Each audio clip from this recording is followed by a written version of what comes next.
কিভাবে বুঝবেন আপনার স্ত্রী পরকীয়া করে? ৫টি লক্ষণ দেখে জেনে রাখুন। নাম্বার ১, আচরণগত পরিবর্তন। হঠাৎ গোপনীয়তা বেড়ে যাওয়া, যেমন ফোন বা সোশ্যাল মিডিয়া গোপন রাখা, আগের চেয়ে বেশি সময় বাইরে কাটানো বা অজুহাত দেওয়া, আবেগ দূরত্ব বা আপনার সাথে যোগাযোগ কমে যাওয়া। নাম্বার ২, শারীরিক উপস্থিতি পরিবর্তন।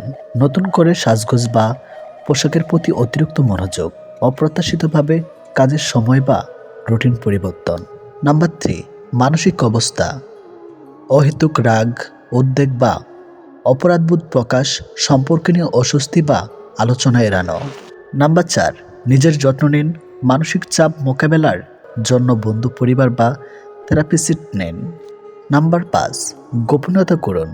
তার ফোন বা ব্যক্তিগত জিনিস খোঁজা এড়িয়ে চলুন। বিশ্বাস ভাঙলে সম্পর্ক পুনরুদ্ধার কঠিন হয়। যদি কখনো শোনো আমার নামে কেউ বদনাম করেছে, জেনে নিও কোন একদিন নিঃস্বার্থভাবে তার উপকার করেছিলাম। অপরের ক্ষতি করতে চাইলে কোনো না কোনোভাবে নিজের ক্ষতি হবেই। একজনকে জিজ্ঞেস করলাম, পৃথিবীতে কি আছে? তোমার উত্তর এলো, সময় ভালো থাকলে সবাই আসে, আর সময় খারাপ থাকলে পাশে কেউ নেই। তুমি আকাশ সমান বড় হও, কিন্তু তোমার পা যেন মাটিতে থাকে। যে মানুষটা অল্পতেই খুশি হয়ে যায়, তার জীবনে সে অল্প জিনিসটাই থাকে না। তোমার বন্ধু হলো সে যে তোমার সব খারাপ দিক জেনেও শুধু তোমাকেই পছন্দ করবে। মানুষের পতন হয় ৩টি কারণে: মিথ্যা, অহংকার ও হিংসা। সময় আর শিক্ষক আমাদের শিক্ষা দেয়। শিক্ষক সব শিখিয়ে পরীক্ষা নেয়, আর সময় পরীক্ষা নিয়ে তারপর শিক্ষা দেয়। কাউকে খুব বেশি আপন করতে নেই, কারণ আপন মানুষগুলো খুব ভালো করে জানে ঠিক কোথায় আঘাত করতে হয়। যে চায় সে পায় না, আর যে পায় সে অবহেলা করে। এটাই চরম বাস্তব কথা। সবাই কোনো না কোনো সমস্যার মধ্যে আছে। আসলে জীবনের সমস্যার কোনো শেষ নেই। কারো কাছে অসহ্য হয়ে ওঠার চেয়ে নিজেকে একাকিত্ব রাখাই অনেক ভালো। ভদ্র ভাষার নম্র ব্যবহার করলে মূর্খরা ভাবে লোকটি দুর্বল। দুঃখের সময়টা অনেক দীর্ঘ হয়, আর সুখের মুহূর্তগুলো ক্ষণিকেই চলে যায়। আমি ঘৃণা করি তাদেরকে যারা নিজের ভালোর জন্য অন্যের মুখের হাসিটুকু কেড়ে নেয়। টাকা একদিন ঠিক হবে, কিন্তু ফিরে পাবো না টাকার অভাবে হারানো জিনিসগুলো। ভালো করে ভেবে নিও, দরজা খুলে শেষে ভালোবাসার নামে অনেক মানুষ মন ভাঙতে আসে। কথা দিয়ে কথা রাখাটা পৃথিবীতে সবথেকে সুন্দর মানসিকতার পরিচয়। যেটা খুব সহজে পাওয়া যায় সেটা হলো ধোঁকা, যেটা খুব কষ্ট করে পাওয়া যায় সেটা হলো সম্মান, যেটা হৃদয় থেকে পাওয়া যায় সেটা হলো ভালোবাসা, আর যেটা ভাগ্য করে পাওয়া যায় সেটা হলো চরম বন্ধুত্ব। আমি কেমন তা বোঝানোর আগে আপনি কেমন তা বোঝার চেষ্টা করুন। প্রিয় মানুষের সাথে হঠাৎ কথা বন্ধ হয়ে যাওয়া আর দম বন্ধ হয়ে যাওয়ার মধ্যে কোনো পার্থক্য নেই। সেটা হয় ভালোবাসার বা বেস্ট ফ্রেন্ড। কার বাবা পেশায় কি করে সেটা বড় কথা নয়, বড় কথা হলো তিনি একজন বাবা। যে মানুষটাই প্রার্থনায় তোমাকে রাখে, পারলে তুমি তাকে তোমার জীবনে রেখে দাও। অধিকারের জায়গাটা যেখানে শোনো ও অভিমান আর প্রত্যাশা সেখানে মূল্যহীন। নীরবে আপনার দুঃখ শোনার মানুষটাই আপনার জীবনের শ্রেষ্ঠ মানুষ। যতই মন প্রাণ দিয়ে ভালোবাসো না কেন, যার ছেড়ে যাওয়ার অভ্যাস সে যাবেই। আমরা যেটা সহজেই পাই সেটার মূল্য দেই না, আর যেটা পাবো না সেটা জেনেও বৃথা চেষ্টা করি। অর্থ দিয়ে পুরো পৃথিবীটাকে কেনা গেলেও সুখ কেনা যায় না।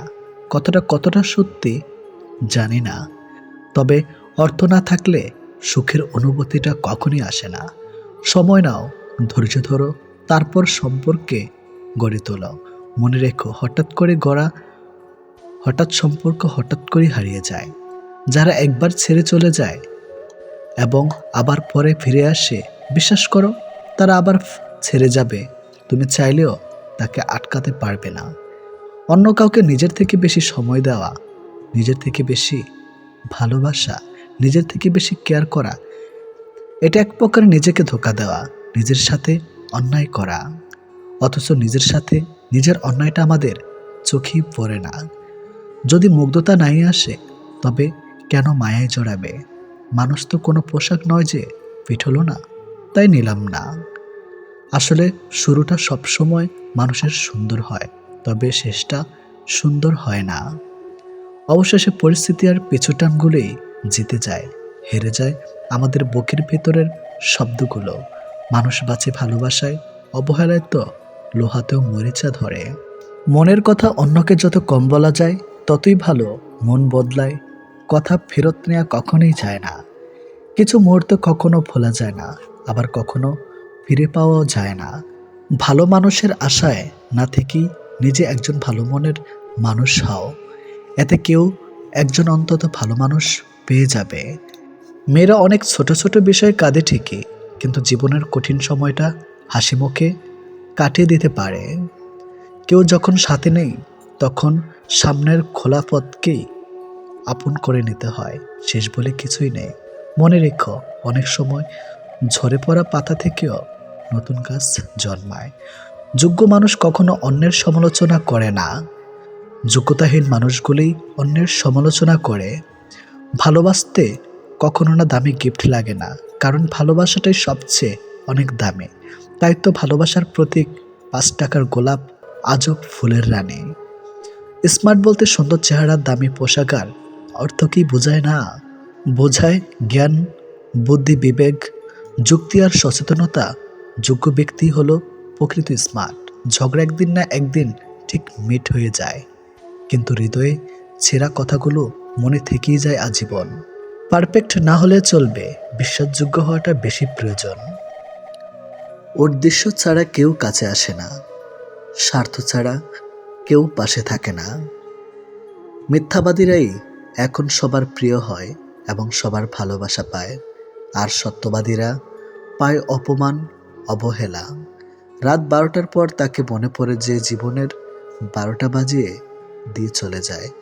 সম্মান যদি করতে হয় তাহলে গুণ দেখে করো, ধন সম্পত্তি দেখে নয়। বিশ্বাস যদি রাখতে হয় তাহলে নিজের উপর রাখো, অন্যের উপর নয়। বিয়ে যদি করতে হয় তাহলে চরিত্র দেখে করো, রূপ দেখে নয়।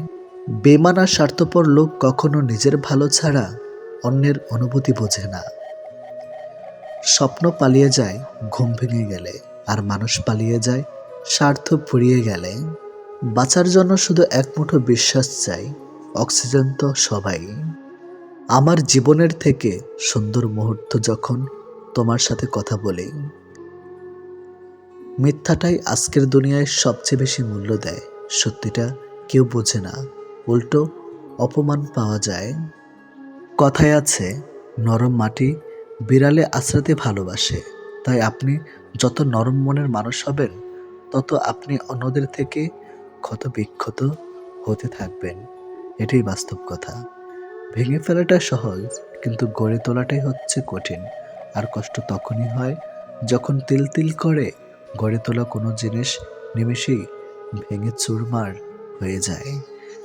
যদি সুখ চাও, রাত জেগো না। যদি শান্তি চাও, দিনে ঘুমিও না। যদি সম্মান চাও, ফালতু কথা বলেও না। যদি ভালোবাসা চাও, পরিবারকে কখনোই ছেড়ো না। বর্তমান সমাজ হলো ব্যর্থ মানুষকে নিয়ে হাসাহাসি করে, আর সফল মানুষকে নিয়ে হিংসা করে। আসল বন্ধু চেনোই, যার সাথে হিসাব করে কথা বলতে হয়। বন্ধু সেই হয় যার সাথে মন খুলে সব শেয়ার করা যায়। মানুষ কেন এমন হয়ে দেখতে লাগে? মায়াময়, কাছে এলে অভিনয়, দূরে গেলে কিছু নয়। এই কি মানুষের পরিচয়? তাই তো মানুষকে বিশ্বাস করতে ভয় হয়। এক দেশে এক রাজা ছিলেন। রাজার দরবারে অনেক দাস দাসী ছিল। তিনি সবার সাথে ভালো ব্যবহার করতেন, কিন্তু একজন দাসীকে তিনি খুব ভালোবাসতেন। এ নিয়ে রাজমহলে অনেকেই অনেক রকম কটু মন্তব্য করতেন। একদিন রাজার এক বন্ধু রাজাকে বললেন, বন্ধু, তুমি কি জানো তোমাকে নিয়ে প্রজারা অনেক বাজে মন্তব্য করে? রাজা বললেন, কেন? বন্ধু বললেন, তুমি রাজ্যের এত সুন্দরী মেয়ে থাকতে একটি সামান্য দাসীর সাথে কেন সম্পর্কে জড়ালে? তখন রাজা বললেন, একটা অনুষ্ঠানে আয়োজন করো। এই আয়োজনে রাজ্যের সব সুন্দরী মেয়েরা থাকবে। এখান থেকে যাকে আমার পছন্দ হবে তাকেই আমি বিয়ে করব। কথা মতো দিন তারিখ ঠিক হলো।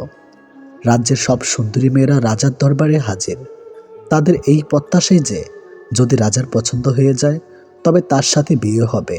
সময় মতো রাজা ও সেই দাসী এবং সবাই হাজির হলেন। রাজা তার ধন সম্পদ, হীরামণি মুক্তা ইত্যাদি সবার সামনে রাখলেন আর বললেন, আমি পছন্দ করব পরে। আগে যারা যা সম্পদ দরকার এখান থেকে নিয়ে নাও, তারপর আমি পছন্দ করব কাকে আমি বিয়ে করব। রাজার দরবারে যারা এসেছিলেন সবাই সবার ইচ্ছামতো মণিমুক্তা হীরা টাকা পয়সা নিতে লাগলো, কিন্তু সে দাসী কিছু না নিয়েই রাজার পোশাক ধরে রাখবেন। সবার সব কিছু যখন নেওয়া শেষ হলো, দেখা গেল সবাই কিছু না কিছু নিয়েছেন, কিন্তু সে দাসী কিছুই নেন নাই। তিনি রাজার পাশে গিয়ে রাজার পোশাক ধরে আছেন। সবাই অবাক হয়ে জিজ্ঞেস করলো, হে দাসী, তুমি তো গরিব, তোমার অনেক কিছুই দরকার, কিন্তু তুমি কিছু না নিয়ে রাজার পোশাক ধরে রেখেছো কেন? উত্তরে দাসী বলল, আপনারও তো সম্পদ নিয়েছেন, কিন্তু আমি এই সম্পদের মালিককে নিয়েছি। আমি এই সম্পদের মালিকের হয়ে যেতে চাই। যদি আমি সেই সম্পদের মালিক হয়ে যেতে পারি তবে তো সব সম্পত্তি আমার, তাই আমি সম্পদের মালিকের পোশাক ধরে রেখেছি। তখন রাজা বললেন, এবার হয়তো তোমরা সবাই বুঝতে পেরেছ আমি রাজ্যের এত সুন্দরী রেখে কেন এই দাসীকে ভালোবাসি। সবাই বললেন, হ্যাঁ, বুঝতে পেরেছে। এই গল্পের শিক্ষণীয় বিষয় হলো, এভাবে আমরা দুনিয়ার সম্পদ নিয়ে ব্যস্ত থাকি, কিন্তু আমরা একবারও চিন্তা করি না যে এই সম্পদের মালিক যিনি, আমরা যদি তার হয়ে যাই তবে এই দুনিয়ার সব কিছুই তো আমাদের। তাই আসুন, দুনিয়ার সম্পদ নয়, সকল সম্পদের মালিক যিনি তাকে খোঁজ করি। যদি আমরা তাকেই খুঁজে পাই, যদি আমরা তার ভালোবাসা পেয়ে যাই, তবে সেটাই তো হবে আমাদের উভয় জীবনের শ্রেষ্ঠ পাওয়া। সবাই বলে মেয়েরা হলো একবারের অতিথি, আরেকবারের পরের সম্পত্তি, কিন্তু আমার মনে হয় মেয়েরা হলো একবারের রাজকুমারী, আরেকবারের লক্ষ্মী। লোকের মানসিকতা হয়ে গেছে অনেকটা এরকম, কাউকে কাঁদতে দেখলেও ওকে কাঁদতে দাও, আমাদের তাতে কি। আবার কারো খুশি দেখলে খোঁজ নিয়ে জানতো ওর খুশির কারণ কি। যে কাজ করে তোমার সংসার চলে সেই কাজ করতে কখনো লজ্জা করিও না। যদি আপনি রাগী ও অহংকারী হন তাহলে আপনার শত্রুর প্রয়োজন নেই। এই দুটি গুণ যথেষ্ট আপনাকে বরবাদ করার জন্য। মানুষ বড়ই অদ্ভুত, সে নতুনকে পেয়ে পুরাণকে ভুলে যায়, বড় হলে শৈশবকে ভুলে যায়, বিয়ে হলে বাবা মাকে ভুলে যায়, সন্তান হলে ভাই বোনকে ভুলে যায়, অবশেষে বৃদ্ধ হলে পুরনো দিনগুলোকে মনে করে আফসোস করে জীবন কাটায়। চোখ খুলে যে ভালোবাসে বন্ধু, চোখ বন্ধ না হওয়া পর্যন্ত যে ভালোবাসে সে হলো মা। ভালোবাসা প্রকাশ না করেও যে সবার কেয়ার করে, সবাইকে ভালোবাসে, সে হলো বাবা। নিজে নিজেই হাসতে শেখো, আর কিভাবে কাঁদতে হয় তা শেখানোর জন্য সমাজের প্রতি পদে পদে মানুষ প্রস্তুত আছে। সুখী হবার জন্য কি লাগে? চলার পথে সততা, বিশ্বাস করার মতো মানুষ, আর একটু ভালোবাসা। অবহেলা করলে লোহায়ও মরিচা ধরে, আর আমি তো ছিলাম মানুষ মাত্র। মানুষ আসলে কখনোই কথা বলার বন্ধু খোঁজে না। মানুষের চিরকালের অভাব একজন নীরবতার সঙ্গী যে শুধু শুনবে। সেসব মানুষগুলো সাপের থেকেও বেশি বিষাক্ত হয়, যাদের মুখে এক কথা আর অন্তরটা বিষাক্ত ভরা। মেয়েদের সাথে দুটি কাজ না করলে সম্পর্ক টিকে থাকে না। নাম্বার 1, তাকে সময় না দিলে। নাম্বার 2, তার মতামতকে গুরুত্ব না দিলে। শুরুতে শিশুর হাতে পেন্সিল রাবার দেওয়া হয় যেন ভুল হলে মুছে ঠিক করতে পারে। বয়স বাড়ার সাথে সাথে হাতে তুলে দেওয়া হয় কলম, এটা বোঝাতে যে এরপর ভুল করলে আর মোছা যাবে না। এটা শিক্ষা আমাদের জীবনের জন্য প্রযোজ্য। চিন্তা করো না, কেউ বিনা কারণে তোমাকে ঘৃণা করলে একদিন বিনা কারণেই তোমার ভাগ্যে ভালোবাসাও জুটবে। আমরা সারা জীবন পরিশ্রম করি, অপেক্ষা করি একটা ভালো জীবনের, কিন্তু আসলে আমরা যে জীবন পার করছি তার থেকে ভালো জীবন আর কিছুই নেই। যদি বলো কাউকে ভালোবাসে কিন্তু সে বুঝেও আমায় কষ্ট দেয়, তখন কি করব?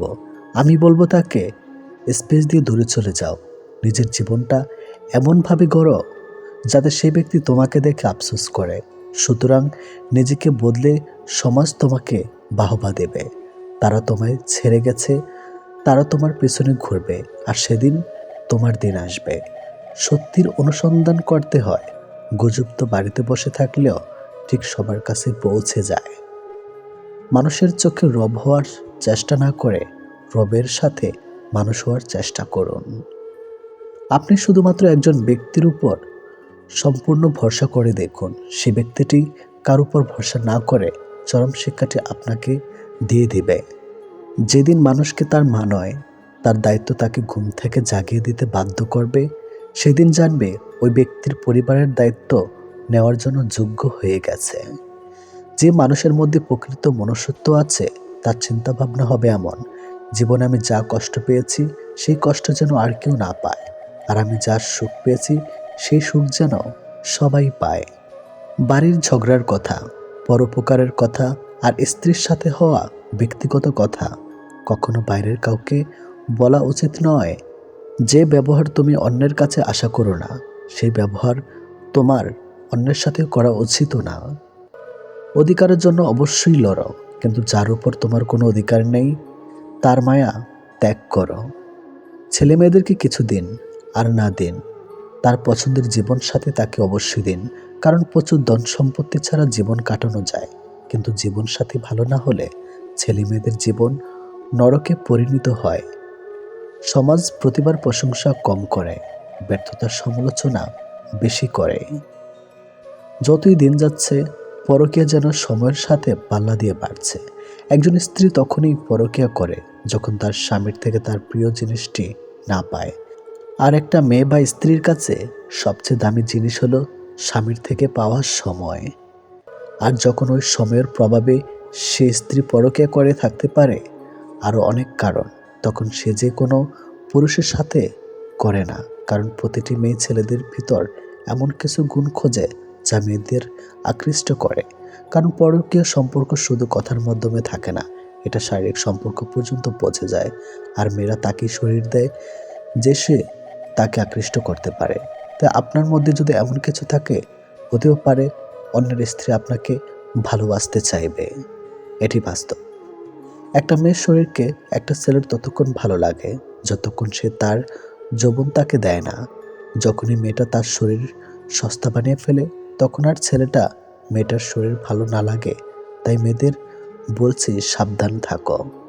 কিছু মানুষকে দেখি জীবনে হাজারো প্রবলেম, ব্যথা বেদনা, অপূর্ণতা দিন পার করছে, তবুও কিন্তু স্নিগ্ধ সুন্দর প্রাণবন্তর হাসি, ভালো আছেন জিজ্ঞেস করলে কথা সুন্দর করে অকপটে বলে দেয় ভালো আছি। অথচ কেবল মানুষটাই জানে সে সত্যি ভালো নেই। ভালো থাকার অভিনয় করে চলেছে প্রতিনিয়ত।